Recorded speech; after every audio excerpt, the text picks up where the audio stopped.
Bee fans.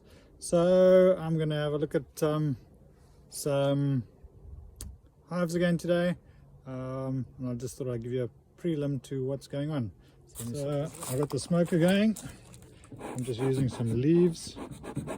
I use a blowtorch to get that started.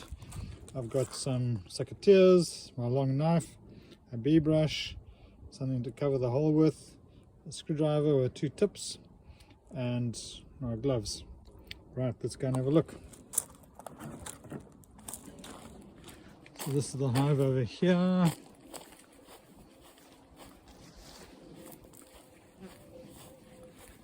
This guy's normally quite busy.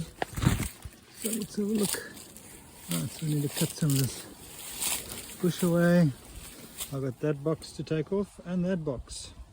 So let's give it a go. Right, so there we go. One honey box is off. I've just put a blank over the hole. Well, and so what I want to do is gently take out each of those comb.